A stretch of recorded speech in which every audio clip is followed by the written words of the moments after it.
We're getting a ton more post-Biden dropout polls, and Donald Trump continues to lead Kamala Harris in national polling per Decision Desk HQ and The Hill. It's a 1.2% margin of lead based on a 94 poll average. As we get ready for the Democratic vice president's announcement of her own running mate selection next week. We're also getting new polls in key battlegrounds as well, so let's fill out the 2024 Electoral College map based on the latest surveys in those states. Now, the safe or solid blue and red states that are already filled in all went to Biden or Trump in the 2020 election by at least 8 percentage points. And every major forecast out there gave Trump or Biden a better than 90% chance of winning prior to the president's withdrawal. And so that leaves us with just 14 states, plus the second congressional districts in Nebraska and Maine as potentially in play for either Vice President Harris or former President Trump.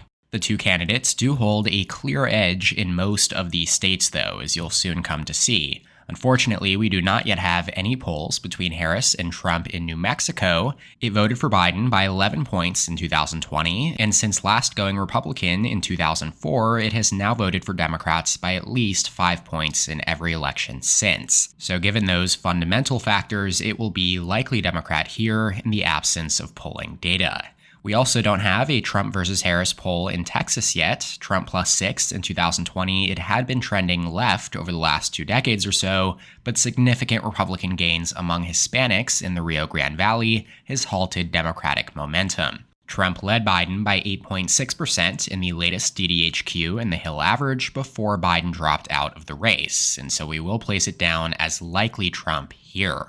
Finally, we also lack polling data in both of our competitive congressional districts up here in Nebraska and Maine. Nebraska 02 is rapidly left trending, and Biden won it by 7 in 2020. So we'll mark it down as leaning blue, while Maine 02 is more Republican friendly, it's very rural, and it did back Trump in both 2016 and 2020 by comfortable margin. So it joins Texas as likely Republican.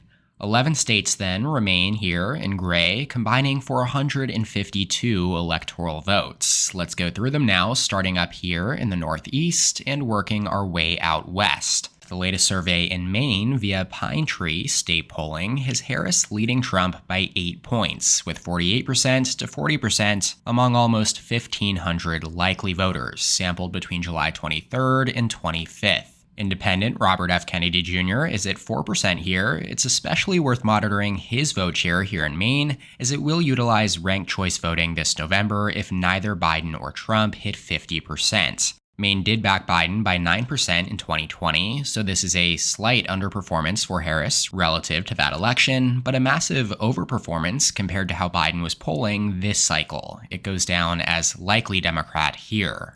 And then in New Hampshire, it does tend to be the most competitive state here in the Northeast region, excluding Pennsylvania, of course, though it has voted blue in 7 of the last 8 cycles. Donald Trump came less than half a point shy of Hillary Clinton in the 2016 race here, before it then reverted back hard towards Biden in 2020 by 7 points. Back on the map, Emerson College has Harris up 6 points among 1,000 registered voters surveyed between July 26th and 28th, 47.7%, 41.4%, RFK at 5.8%. This is another 1 point underperformance for Harris compared to Biden's 2020 margin, but again, a huge overperformance compared to 2024 polling for Biden, as he did trail Trump in several New Hampshire polls over the last couple months. It will lean blue here with a Harris +6 lead. Let's go across the upper Rust Belt quartet now. These 4 battlegrounds have voted for the same candidate as one another in almost every modern presidential election. All 4 voted blue in the 6 elections between 1992 and 2012, before Trump then managed to flip Wisconsin, Michigan, and Pennsylvania, each by less than a point against Hillary Clinton in 2016. Clinton did manage to hold Minnesota by 1.5 points in that election. Joe Biden then returned the core Rust Belt trio back into the Democratic corner in 2020. He won Pennsylvania by 1.2%, Michigan by 2.8%, Wisconsin by 0.6%, and then Minnesota by a full 7 points.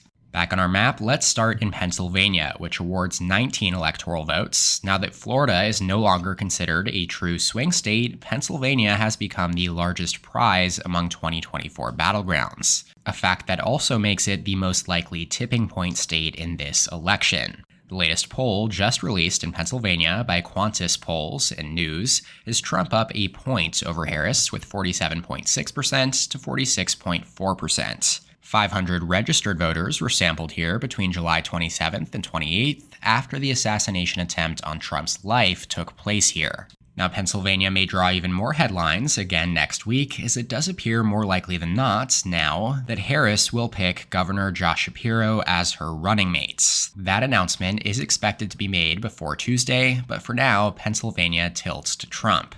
Over in Michigan, generally considered the bluest of the three core Rust Belt swing states, excluding Minnesota, as it does consistently vote to the left of Wisconsin and Pennsylvania at the presidential level and down the ballot. The latest survey from Public Opinion Strategies has Trump and Harris tied at 45% each among 400 likely voters, surveyed between July 23rd and 29th. Now, you could make a strong case that Michigan is a must-win for the vice president. Should it vote for Trump, it's likely that he would also win almost every other state on this map, and thereby comfortably secure 270. But here on our map, it will go down as a pure toss-up here based on that split margin. In Wisconsin, the only state to be decided by less than 1% in both of the last two cycles, Trump plus 0.8 in 2016, then Biden plus 0.6 in 2020. The latest survey by Morning Consult with Bloomberg News here shows Harris leading Trump by 2 points among 700 registered voters contacted between July 24th and 28th.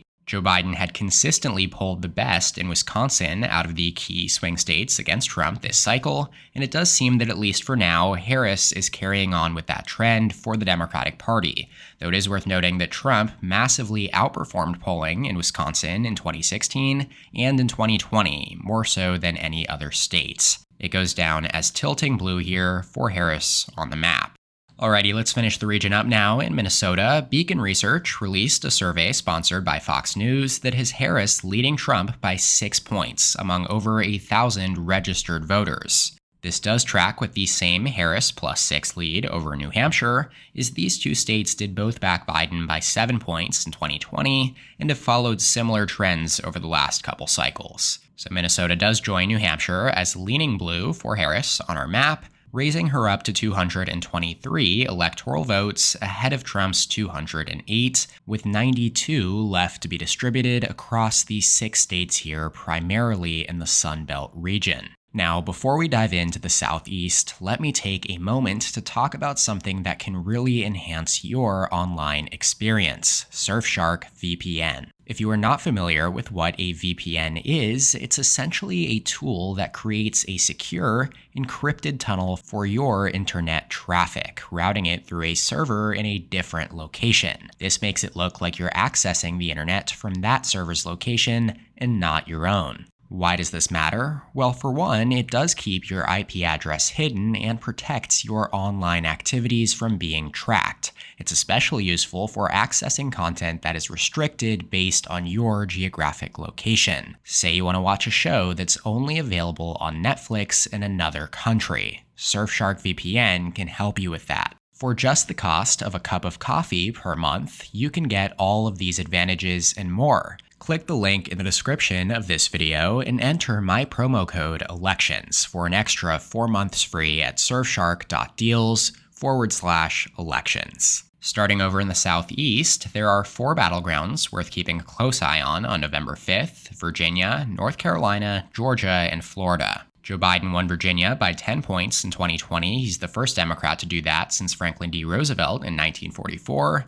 But now in 2024, the polls have shown a much more competitive race. This latest survey released by Emerson College and The Hill from July 14th through 15th has Harris leading Trump by 2 points, 46.7% to 44.5%. This is just one example of Harris performing better in Virginia than Biden was, albeit in a limited sample size. The overall poll average here between Harris and Trump per DDHQ is Harris plus 2.6% based on 5 polls, as compared to Biden plus 1.3% based on 23 polls in Virginia. Ultimately, if Trump does end up coming anywhere close to flipping Virginia this November, then it's really hard to see a path to win for any Democratic candidate. The Commonwealth is fundamentally bluer than most of the other battlegrounds on this map, and should realistically be at least D+5 for Harris to win the Electoral College. We're going to place it down as only a tilt Democrat state here, though. Just below Virginia, we have North Carolina, a perennially competitive yet Republican-leaning state in recent years. Trump won it by just 1 percentage point in 2016, but had polled more strongly against Biden this cycle. That same batch of Morning Consult / Bloomberg News surveys we saw up here in Wisconsin has Trump leading Harris by 2 points among 706 registered voters, July 24th through 28th, 48% to 46%. Now, if Michigan is a must-win for the Harris campaign, then North Carolina is the closest thing to a must-win for the Trump campaign. If he somehow loses the Tar Heel states, his path to 270 and back into the White House becomes extremely unlikely. Let's go down to Georgia now, though. Again, that high-profile Morning Consult and Bloomberg News batch of surveys is featured here. It is Trump and Harris tied in the Peach State with 47% each. So this will be the first time all cycle in which Trump is not favored here in Georgia in one of these videos. Joe Biden did carry Georgia in 2020 by only 0.2%, his narrowest win in any state. The fundamentals here do lean to the right of the nation, so if Trump does win the national popular vote, or even loses it to Harris by, say, 2 to 3 points, he should still pull out a victory in Georgia. Though if Harris is going to outperform Biden anywhere in the country, it's going to be in a state like Georgia with a high percentage of African American and young Democratic voters that simply were not energized by Biden's candidacy. Georgia is a toss-up here. Finishing up the southeast region here, we have Florida, an electoral giant with 30 electoral votes. Florida was one of just 5 states in the 2020 election where Trump improved on his 2016 margin as he carried it by 3.4%, and it has now only shifted further to the right since then as well. The University of North Carolina just released a survey here showing Trump up 7 points among 774 likely voters, 49% to 42%. Harris is certainly not expecting to be competitive in Florida, just as Biden wasn't, and this 7-point margin does track about how I would expect relative to the other ratings that we've had so far. Florida is likely Republican. Alrighty, let's head over to the Southwest now finally. The latest poll in Nevada via Redfield and Wilton Strategies has Trump leading Harris by 2 points in a full field survey with 45% to 43% and Kennedy at 5% among 435 likely voters sampled between July 22nd and 24th. Now, Democrats have generally dominated statewide elections here over the last 2 decades. Biden carried it by 2.4% in 2020, though it has shown signs of trending towards Republicans in recent years. And Trump certainly entered this cycle in a better position to flip it than any Republican in recent history. It tilts his way on our map. Alrighty, our final state is Arizona. Joe Biden became the first Democrat to carry the Grand Canyon state since 1996, as he just narrowly beat out Trump by 0.3%, the second closest state in the 2020 election. In an opposite manner, though, to Nevada, Arizona has shifted 9 points to the left compared to the rest of the nation since 2012, and Democrats have now won 5 straight major statewide races. But, like pretty much everywhere else, Trump led Biden consistently. The latest survey, though, in Arizona comes via public policy polling, and it has Trump leading Harris by 2 points in a head-to-head race among 618 registered voters surveyed between July 29th through 30th. RFK Jr. has not yet qualified in Arizona. It's a notoriously tough state to get on the ballot in, and so that's why we are using the head-to-head version of this poll here. Arizona is another tilt GOP state on our map, and so based on the most recent poll between the presumptive Democratic nominee, Vice President Kamala Harris, And the official Republican nominee, former President Donald Trump. Across every single competitive state, Trump leads with 271 electoral votes, just barely hitting enough to secure an Electoral College victory here, ahead of Harris's 236. That is all for today's video, though. Make sure to subscribe to my channel down below so you don't miss future editions of presidential election analyses. You can also feel free to let me know in the comments below what you think of this map and these electoral race ratings. Shout out to my channel members on screen here. Thank you so much for your support. If you would like to become a member, go ahead and click the join button below this video to receive exclusive perks. Make sure to leave a like on the video if you enjoyed it. You can check out more content from my channel here. And as always, thank you so much for watching. I'll see you next time. EP out.